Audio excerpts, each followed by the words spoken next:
قیامت کا دن جب تمہارے اعمال کو تولا جائے گا، عمل جب تمہارے تلیں گے، وزن عمل ہوگا، فرمایا تمہارے قیامت کے دن اس جانور کو تولا جائے گا، جانور کو تولا جائے گا، اور پھر جتنا اخلاص ہوگا، جتنی اللہ کی رضا زیادہ ہوگی، اتنا اس کا وزن زیادہ ہوگا۔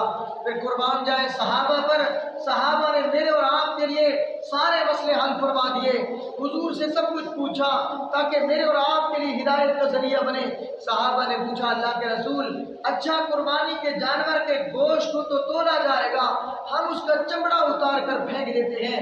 نبی علیہ السلام نے فرمایا وَإِنَّهُ لَيَأْتِي يَوْمَ الْقِيَامَةِ بِقُرُونِهَا وَأَشْعَارِهَا، نہیں میرے صحابہ، قیامت تک آنے والے میرے امتی کو بتا دو اس کا چمڑا بھی ضائع نہیں ہے، وہ بھی تمہارے نام اعمال میں تولا جائے گا۔ پھر صحابہ نے عرض کیا اللہ کے رسول، اس کے پاؤں کو، کھروں کو، پاؤں کو ہم اس کو پھینک دیتے ہیں۔ آپ نے فرمایا نہیں اس کو بھی تمہارے وزن اعمال میں تولا جائے گا۔ پھر صحابہ نے پوچھا اللہ کے رسول، اچھا وہ رسی جو ہوتی ہے، پرانی سی رسی جس سے ہم اس کو باندھ کے لاتے ہیں، قربان گاہ میں قربانی کرتے ہیں، اس کے بعد ہم اس رسی کو پھینک دیتے ہیں یا کسی دوسرے جانور کے کام آ جاتی ہے، میرے پاک پیغمبر صلی اللہ علیہ وسلم نے فرمایا قیامت کے دن تمہاری قربانی کے جانور کی رسی کو بھی تولا جائے گا، رسی کو بھی تولا جائے گا۔ پھر صحابہ نے عرض کیا اللہ کے رسول صلی اللہ علیہ وسلم، صلی اللہ علیہ وسلم، حضور کا نام ہے تو کنجوسی مت کرو، آقا انعامدار صلی اللہ علیہ وسلم پر درود شریف کی کثرت کیا کرو، زبان میں مٹھاس پیدا ہو جاتی ہے، چہرے پر نورانیت پیدا ہو جاتی ہے، دل میں نور پیدا ہوتا ہے۔ حضور اقدس کے روزے اقدس سے فرمائے رحمتی کی بارش کا نزول ہو جاتا ہے، اس لیے جب بھی حضور کا نام نامی اسم گرامی اٹھاؤ تو ہر زبان کہے صلی اللہ علیہ وسلم تسلیما کثیرا کثیرا۔ میرے نبی نے صحابہ نے پوچھا یا رسول اللہ صلی اللہ علیہ وسلم، چلو چمڑا بھی قیمتی، سمجھ کہ نہیں آئی، چمڑا بھی قیمتی اور اس کے وہ کھر بھی قیمتی، پاؤں بھی قیمتی، رسی کو بھی تولا جائے گا۔ اللہ کے رسول صلی اللہ علیہ وسلم، اس کے پیٹ سے گوبر نکلتی ہے، کیا نکلتی ہے؟ گوبر نکلتی ہے، گند نکلتا ہے، جانور کا پیشاب نکلتا ہے، ہم اس گوبر کو، گند کو جا کر کسی دور جگہ پر تک بدبو نہ آئے اس کو وہاں پھینک کے آ جاتے ہیں۔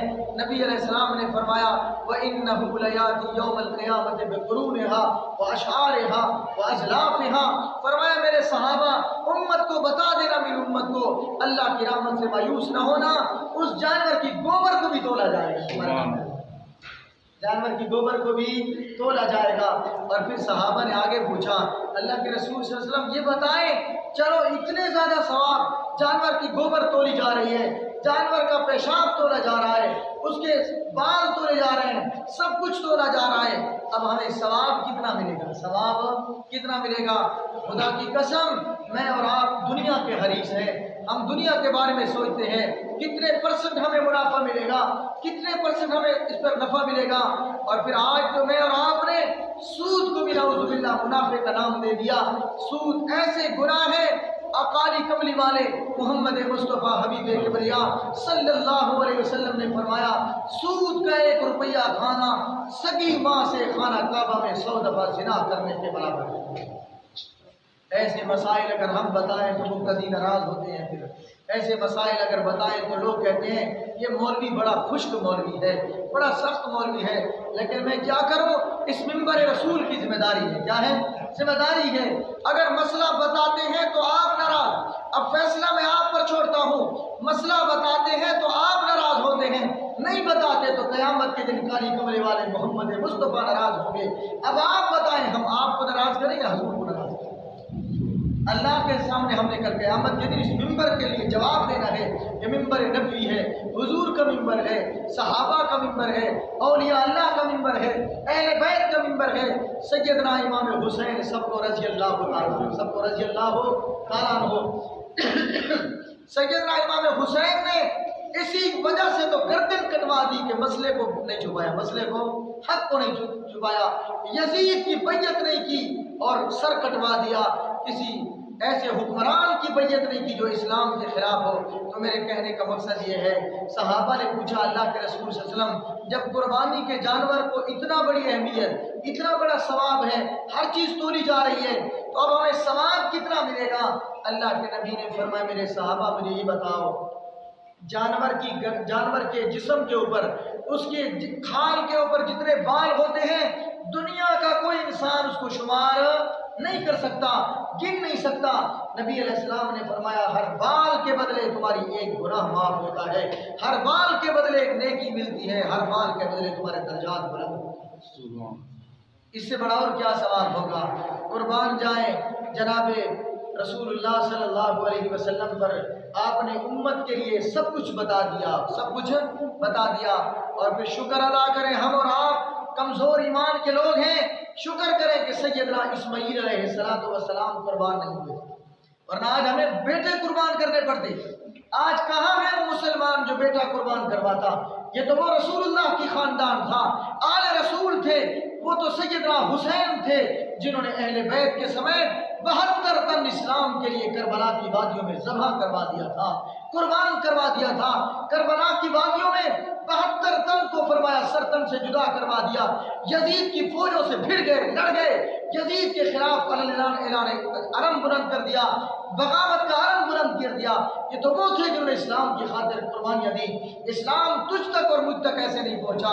آج مسلمان دیکھو، حیرانگی کی بات ہے، بارش کی وجہ سے مسلمان گھر سے نہیں نکلا نماز عید پڑھنے کے لیے۔ قربان تو جائے آل رسول پر، ان صحابہ پر، ان اہل بیت پر، نبی کے خاندان پر، جو کربلا کی تپتی ہوئی دھوپوں میں تلواروں، نیزوں اور زخموں کے تاب لاتے ہوئے فرمایا کفار کے سامنے ڈٹ گئے، مسئلہ حق کو بیان کیا اور اسلام کے لیے اپنا تن من جدا کروا دیا، قربانیاں دے دی۔ انہی کے خون کی برکت ہے کہ آج 1400 سال تک بھی اسلام زندہ و جاوید ہے، اسلام زندہ و تابندہ ہے، انہی کی قربانیاں ہیں۔ ہماری اور آپ کی کیا قربانیاں ہیں؟ ہم نے کیا کہ اسلام کے لیے؟ کون سا ہم نے اسلام کے لیے قربانیاں دی؟ کون سے ہم نے دین کے لیے قربانیاں دی؟ یہ تو قربانیاں دینے والے وہ لوگ تھے جنہوں نے اسلام کے لیے اتنی بڑی قربانیاں دی۔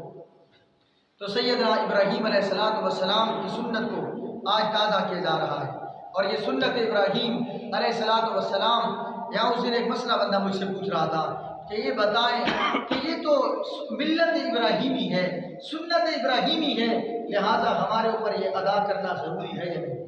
تو مسئلے کو سمجھیں، ہر وہ کام جو پرانے نبیوں نے کیا ہو اور اس کے بعد میرے آقا محمد مصطفیٰ صلی اللہ علیہ وسلم نے بھی کیا ہو تو اس نبی کی بھی سنت ہوتی ہے، لیکن جب اس سنت کو حضور نے ادا کر دیا تو یہ سنت محمدیہ بھی بن گئی، سنت محمدیہ بھی بن گئی۔ تو یہ سنت ابراہیمی صرف نہیں ہے بلکہ حضور پاک صلی اللہ علیہ وسلم کی سنت ہے، اور 1400 سال سے لے کر آج تک یہ چلی آ رہی ہے۔ اور قرآن کہتا ہے وَتَرَكْنَا عَلَيْهِ فِي الْآخِرِينَ، ہم نے قیامت تک آنے والے لوگوں میں سنت جاری فرما دی، لوگ آتے رہیں گے، قربانیاں کرتے رہیں گے، سیدنا اسماعیل کی یاد تازہ ہوتی رہے گی۔ اسماعیل کی یاد اب کیسے ہوا؟ بس قرآن پاک کی آیت کا ترجمہ کر کے بات کو ختم کرتے ہیں۔ قرآن کہتا ہے رب ہب لی من الصالحین، سیدنا ابراہیم علیہ السلام، کیونکہ انسان کا ایمان قرآن سے تازہ ہوتا ہے۔ کس سے تازہ ہوتا ہے؟ قرآن سے تازہ ہوتا ہے۔ قرآن کہتا ہے سیدنا ابراہیم علیہ السلام کی عمر 88 سال ہو گئی، 88 سال کی عمر میں پیغمبر کو بھی اولاد نہیں ملی۔ پیغمبر کیا کہہ رہے رب ہب لی من الصالحین، اللہ مجھے نیک صالح اولاد عطا فرما۔ نیک صالح یہاں پر پیغمبر نے بتا دیا، نبی ہمیں مسئلہ سمجھا رہے ہیں، اگر اللہ سے اولاد مانگنی ہو اس طرح مانگا کرو رب ہب لی من الصالحین، اللہ مجھے نیک اولاد عطا فرما۔ میں نے اور آپ نے اولاد تو مانگی لیکن نیک نہیں مانگی، جس کی وجہ یہ کہ میری اور آپ کی اولاد بے نمازی ہو گئی، میری اور آپ کی اولاد نافرمان ہو گئی، میری اور آپ کی اولاد بے دین ہو گئی۔ اللہ کے نبی دعا مانگ رہے اللہ مجھے نیک صالح اولاد عطا فرما۔ پیغمبر نے سبق سمجھا دیا، نبی کی عمر 88 سال ہو گئی، اولاد نہیں ملی۔ اولاد دینے والا کون؟ اولاد سب کو جس کا ایمان اللہ پر ہوگا، جس کو اللہ نے مفت کی زبان دی ہوگی زور سے کہے گا اولاد دینے والا کون؟ خدا کی قسم آج بول لو، شاید موت کا وقت آئے لوگ تمہیں اللہ کا نام کہنے کے لیے کہے لیکن تمہاری زبان نہ بول سکے، آج کہہ دو اولاد دینے والا کون؟ ایک دفعہ تو بائی پاس سے بھی دور آواز جائے، اولاد دینے والا کون؟ بیٹے دینے والا کون؟ بیٹیاں دینے والا کون؟ جوڑے جوڑے موٹے کٹے موٹے چرکٹے آدمی کو اولاد سے محروم کرنے والا کون؟ وہ نہ دے تو کسی دربار والا بھی نہیں دے سکتا، کوئی زندہ کوئی مردہ بھی نہیں دے سکتا۔ اس لیے فرمایا عزت کا مالک کون، ذلت کا مالک کون، نفع نقصان کا مالک کون، سب کچھ کرنے والا کون؟ دیکھو پچھلے جمعے کو اتنی زیادہ گرمی برسانے والا کون، اور آج اتنا ٹھنڈا موسم بنانے والا کون؟ اللہ کی ذات ساری کائنات اس کی محتاج، وہ کسی کا محتاج نہیں۔ پیغمبر دعا مانگ رہے ہیں، اللہ نے فرمایا میرا پیغمبر جب 88 سال کی عمر میں تو نے مجھ سے دعا مانگی، اب ذرا سنو، فبشرناہ بغلام حلیم، جو ہم سے یاری لگاتا ہے، ہم بھی بڑے باوفا ہیں، ہم نے بھی پیغمبر کو خوشخبری سنائی، بردبار بیٹے کی، حلیم بیٹے کی، اچھے بیٹے کی، ایسا بیٹا فلما بلغ معه السعي قال يا بني إني أرى في المنام۔ کئی پیغمبر کے اوپر آزمائش آئیں، اللہ نے فرمایا میرا پیغمبر تمہیں بیٹا مل گیا، بیٹا ملنے کے بعد جاؤ اپنی بیوی کو، اپنے بیٹے کو جاؤ جنگل بیابان میں چھوڑاؤ۔ سیدنا ابراہیم علیہ السلام نے اپنے بیٹے کو لیا، اپنی بیوی کو جا کر جنگل بیابان میں چھوڑ دیا۔ جب واپس آ رہے ہیں گھر والی سے بولا بھی نہیں۔ گھر والی کہتی ہے سیدنا ابراہیم بتاؤ تو صحیح کون سی غلطی ہو گئی، روتے روتے اولاد مانگی، آج ہمیں جنگل میں چھوڑ کے جا رہے ہو۔ اللہ نے فرمایا میرا پیغمبر بولنے کی بھی اجازت نہیں ہے۔ پیغمبر نے اوپر انگلی اٹھائی، اشارہ کیا، میرے اللہ کا حکم ہے۔ اللہ کے پیغمبر کی گھر والی ہاجرہ فرماتے ہیں پیغمبر ابراہیم جب اللہ کا حکم ہے، اللہ جانے ہم جانے، تیری کوئی ہمیں بھی پرواہ نہیں ہے۔ سیدنا ابراہیم علیہ السلام خانہ کعبہ کی چار دیواری کے ساتھ، اس وقت جنگل تھا، بیابان تھا، کچھ بھی نہیں تھا، وہاں چھوڑ کے آ رہے ہیں اور دعا مانگ رہے ہیں ربنا انی اسکنت من ذریتی بواد غیر ذی زرع عند بیتک المحرم۔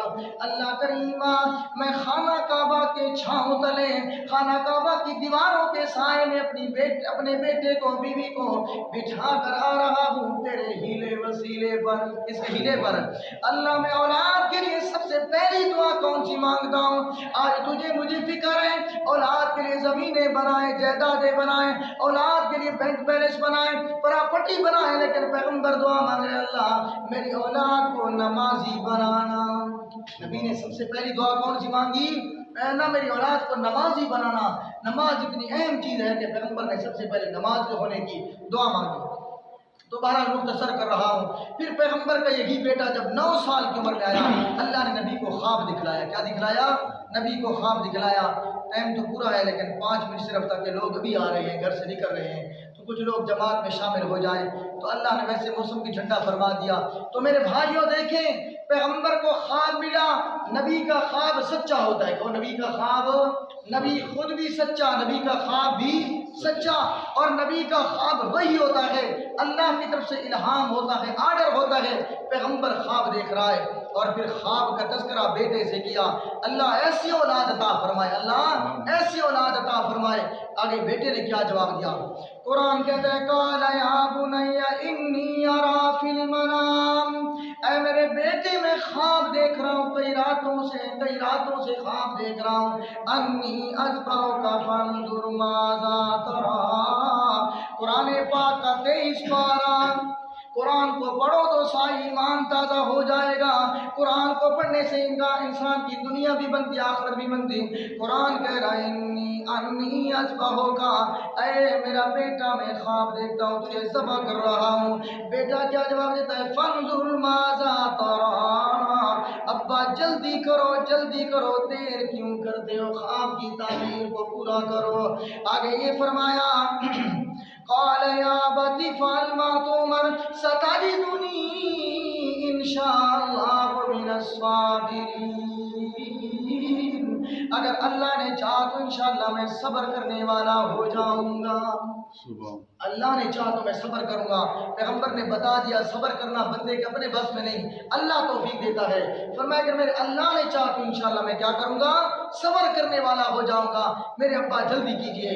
اللہ فرماتے ہیں پیغمبر ذبح کرنے والا، اب ذرا مسئلے کو سمجھو، عقیدہ سمجھو، ذبح کرنے والا پیغمبر ذبح ہونے والا پیغمبر ذبح کرنے والا بھی چاہتا ہے کہ ذبح ہو جائے میرا بیٹا بھی چاہتا ہے کہ میں ذبح ہو جاؤں، لیکن رب چاہتا ہے کہ نہیں بچنا ہے، رب چاہتا ہے کہ بچنا ہے۔ معلوم ہوا چاہت کس کی چلے گی؟ اللہ کی چلے گی۔ بیٹا بھی چاہتا ہے کہ ذبح ہو جاؤں، باپ بھی چاہتا ہے کہ ذبح ہو جائے، لیکن میرا رب چاہتا ہے کہ نہیں ذبح نہ ہو جائے بلکہ یہ بچ جائے۔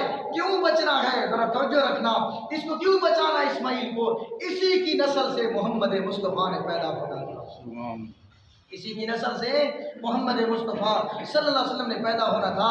اللہ پاک نے اس لیے تو بچانا تھا، اور اللہ کی مرضی اور اللہ کی مشیت یہ تھی۔ اور پھر اللہ کریم فرماتے ہیں فَلَمَّا أَسْلَمَا وَتَلَّهُ لِلْجَبِينِ، فَلَمَّا أَسْلَمَا، دونوں تیار ہو گئے، دونوں نے گردن جھکا دی، دونوں تیار ہو گئے میں ذبح کر اپنے آپ کو قربان کروانے کے لیے۔ وَتَلَّهُ لِلْجَبِينِ، اپنی جبین کو جھکا دیا، نیاز جبین کو۔ اللہ فرماتے ہیں پیغمبر زور لگا رہے ہیں، سیدنا اسماعیل علیہ السلام کہتے ہیں ابا جی میں 3 نصیحتیں کرتا ہوں، وصیتیں کرتا ہوں اپنے آپ کو۔ پہلی بات، مجھے باندھ لو، ایسا نہ ہو کہ میں ہل جاؤں، اللہ کی نافرمانی ہو جائے۔ دوسری بات، میری آنکھوں پہ پٹی باندھ لو، اپنی آنکھوں میں بھی پٹی باندھ لو، ایسا نہ ہو تیری میری آنکھیں مل جائیں، باپ اور بیٹے کی محبت اجاگر ہو جائے اور اللہ کے حکم میں دیر ہو جائے، میری آنکھوں کو باندھ لو۔ اس کے بعد اے میرا ابا جلدی کرنا میرے ذبح میں، تاکہ اللہ کے حکم کے اندر تاخیر نہ ہو جائے۔ جب میں ذبح ہو جاؤں میرے خون آلود کپڑوں کو کیا کرنا؟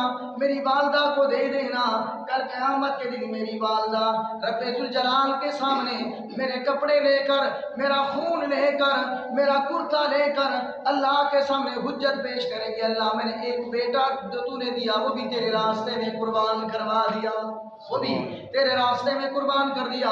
اب آؤ ذرا دیکھتے ہیں سیدنا ابراہیم علیہ السلام جب لے کے جا رہے، شیطان آیا، ابراہیم کہاں لے کے جا رہے ہو؟ کہا رب کا حکم ہے ذبح کرنے جا رہا ہوں۔ روکا، سیدنا ابراہیم علیہ السلام نے پتھر مارا، اس کے بعد حضرت ہاجرہ کے پاس گئے، بیٹے کو ذبح کرنے کے لیے باپ لے جا رہا ہے، کیوں کبھی بیٹے کو بھی ذبح کرتا ہے؟ کہا اللہ کا حکم۔ حضرت ہاجرہ نے پتھر مارے، اسماعیل کے پاس آیا، انہوں نے بھی پتھر مارے۔ اللہ نے اس سنت کو ایسا پسند فرمایا قیامت تک ہر آنے والا حاجی، چاہے ولی ہو، نبی ہو، غوث ہو، کتب ہو، ابدال ہو، پڑھا لکھا ہو، ان پڑھ ہو، عالم ہو، جاہل ہو، جو بھی ہو، غریب ہو، امیر ہو، کالا ہو، گورا ہو، غریب ہو، امیر ہو، جو بھی ہو، بڑا ہو، چھوٹا ہو، مرد ہو، عورت ہو، جب تک شیطان کو کنکریاں نہیں مارے گا اللہ حج قبول نہیں فرمائیں گے، اللہ کریم حج قبول نہیں فرمائیں گے۔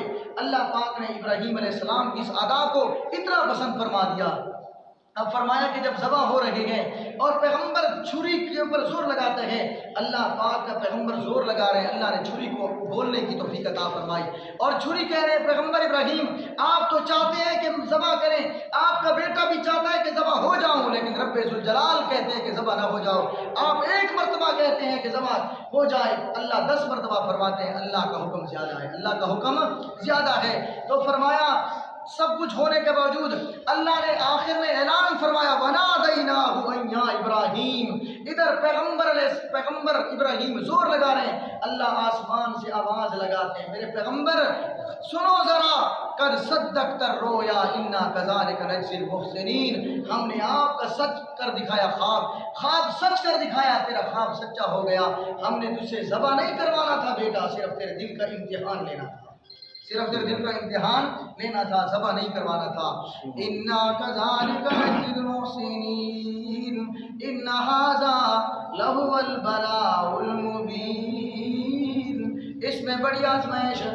ادھر پیغمبر ذبح کر رہے ہیں، اللہ نے اسماعیل کو ہٹا لیا، جنت کا دمبا قربان کروا دیا، وَتَرَكْنَا عَلَيْهِ فِي الْآخِرِينَ، اللہ نے قیامت تک آنے والے لوگوں کے لیے سنت بنا دی، سلام علی ابراہیم، اللہ فرماتے ہیں ہمارے ابراہیم پر بھی سلام کیا ہوں، کس پر؟ سلام دیو سیدنا ابراہیم علیہ السلام پر۔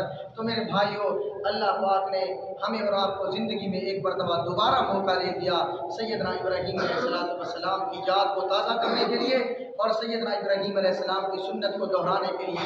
اللہ پاک نے جس کو بھی توفیق دی ہے، یہ مسائل تو پہلے بیان کرنے تھے، پہلے میں بیان کر چکا ہوں کہ جس کے پاس اتنے نصاب کے پیسے ہو تو وہ قربانی کرے۔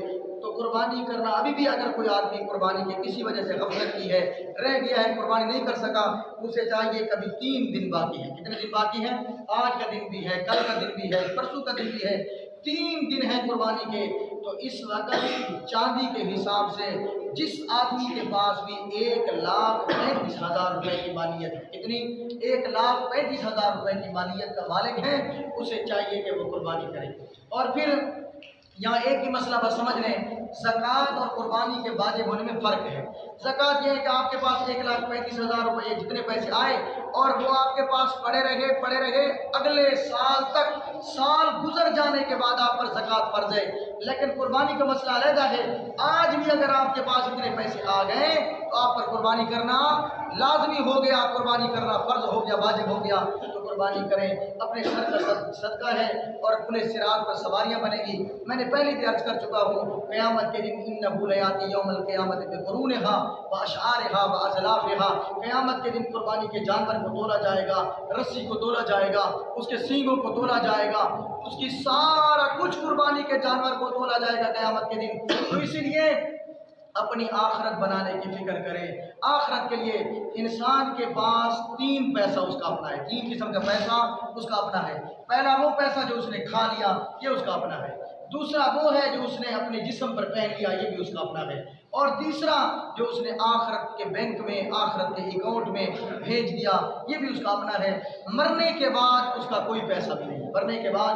اس لیے تو شریعت نے کہا کہ اگر کوئی بندہ، فرض کرو مسئلہ دیکھیں، شریعت نے کہہ دیا اے تمہارا مرنے، ہزاروں لاکھوں زمینیں مربع بنانے والوں سنو، تم تو اتنے بھی مالک نہیں، ہم اور آپ اتنے دولت کے مالک نہیں، کہ شریعت نے کہا اگر کوئی آدمی مر رہا ہے، مرتے وقت اب اس کو 100 میں سے 95% یہ چانس پتہ چل گئے اپنے آپ کو کہ اب میں بچتا نہیں ہوں، اس نے بیٹوں کو بلایا، کسی اور کو بلایا کہ اس طرح کرو، میری ساری جائیداد جامع مسجد ابو ہریرہ میں، چونکہ وہاں کے دروازے نہیں ہیں، بجلی نہیں ہے، یہ نہیں ہے، وہ نہیں ہے، مسجد میں دے دو، فلانے مدرسے میں دے دو، میرے علاقے میں فلانا غریب آدمی ہے، بیوہ عورت ہے، اس کو دے دو۔